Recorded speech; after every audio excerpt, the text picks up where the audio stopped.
Hello friends, നിങ്ങളുടെ മൊബൈലിൽ multiple Gmail account എല്ലാം നിങ്ങൾ യൂസ് ചെയ്യുന്നുണ്ടെങ്കിൽ നിങ്ങൾ ഇമ്പോർട്ടൻ്റ് ആയി ശ്രദ്ധിക്കേണ്ട കാര്യത്തെക്കുറിച്ചാണ് പറയുന്നത്. പലർക്കും ഇത് ശ്രദ്ധിക്കാതെ ഇരുന്നത് കൊണ്ട് തന്നെ അവരുടെ മൊബൈലിലുള്ള ഇൻഫർമേഷൻ എല്ലാം തന്നെ ലീക്ക് ആകപ്പെടുന്നുണ്ട്. അപ്പോൾ ഈ ഒരു കാര്യം വളരെ ഇമ്പോർട്ടൻ്റ് ആയ ഒരു കാര്യമാണ്. ഇതിനെക്കുറിച്ച് നമുക്ക് നോക്കാം. ഇപ്പോൾ ഇവിടെ സെറ്റിംഗ്സ് എന്നതിൽ പോയതിനു ശേഷം താഴേക്ക് സ്ക്രോൾ ചെയ്തു വരുമ്പോൾ ഇവിടെ അക്കൗണ്ട്സ് ആൻഡ് സിങ്ക് എന്നൊരു ഓപ്ഷൻ എല്ലാം കാണാം. ഇതിൽ ഞാൻ ഇവിടെ ജസ്റ്റ് ടാപ്പ് ചെയ്യുന്നുണ്ട്. ഇത്തരത്തിൽ ടാപ്പ് ചെയ്യുമ്പോൾ ഗൂഗിൾ എന്നൊരു ഓപ്ഷൻ വന്നിരിക്കുന്നത് കാണാം. ഇവിടെ ഈ ഗൂഗിൾ എന്നതിൽ പോകുമ്പോൾ ഇപ്പോൾ 2 അക്കൗണ്ട് എല്ലാമാണ് ഇവിടെ കാണുന്നത്.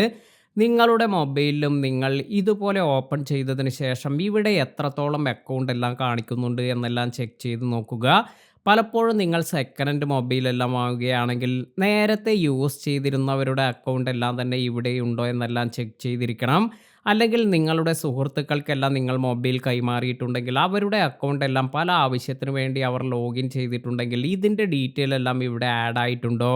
ഇങ്ങനെ പല ഐഡികളെല്ലാം ഉണ്ടെങ്കിൽ നമ്മൾ ഇവിടെ ശ്രദ്ധിക്കേണ്ട കാര്യം അല്ലെങ്കിൽ നമുക്കുണ്ടാകുന്ന ഒരു പ്രശ്നമെന്ന് പറയുന്നത് നമ്മുടെ കോണ്ടാക്ട്സ്, ഇമേജസ് അതുപോലെ മറ്റു ഡാറ്റാസ്, ഫോട്ടോസ് എല്ലാം തന്നെ ഈ ഒരു ഐഡിയിലേക്ക് ഇത് സിങ്ക് ആകുന്നുണ്ട്.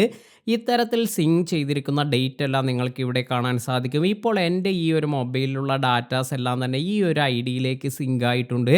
അപ്പോൾ നിങ്ങൾ അറിയാത്ത ഏതെങ്കിലും ഐഡി എല്ലാം ഇവിടെ കാണുന്നുണ്ടെങ്കിൽ ഇവിടെ ഇത് ജസ്റ്റ് ടാപ്പ് ചെയ്തതിന് ശേഷം ഇപ്പോൾ നിങ്ങൾക്ക് കാണാം കോണ്ടാക്ട്സ്, കലണ്ടർ, ജിമെയിൽ ഈ കാര്യങ്ങളെല്ലാമാണ് ഇവിടെ സിങ്ക് ആയിരിക്കുന്നത്. അപ്പോൾ ഈ ഒരു കാര്യം നമുക്ക് ആവശ്യമില്ലാത്ത ഐഡിയ എല്ലാമാണെങ്കിൽ മോർ എന്നതിൽ പോയതിന് ശേഷം റിമൂവ് അക്കൗണ്ട് എന്ന് കൊടുത്ത് ഇതിൽ നിന്നും ഒഴിവാക്കുക. കാരണം ഇത്തരത്തിൽ നിങ്ങൾ അറിയാത്ത ഐഡിയ എല്ലാം യൂസ് ചെയ്യുമ്പോഴാണ് പലപ്പോഴും നിങ്ങൾക്ക് ഈ ഒരു പ്രശ്നമെല്ലാം വരുന്നത്. അതുപോലെ നിങ്ങളുടെ ഇൻഫർമേഷൻ എല്ലാം ലീക്ക് ആകപ്പെടുന്നത്. അപ്പോൾ ഈ ഒരു ഇൻഫർമേഷൻ നിങ്ങൾ ഇഷ്ടപ്പെടുന്ന നിങ്ങളുടെ സുഹൃത്തുക്കൾക്ക് കൂടി ഷെയർ ചെയ്ത് കൊടുക്കാൻ മറക്കാതിരിക്കുക. പുതിയ അറിവുകളുമായി മറ്റൊരു വീഡിയോയിൽ കാണാം. താങ്ക്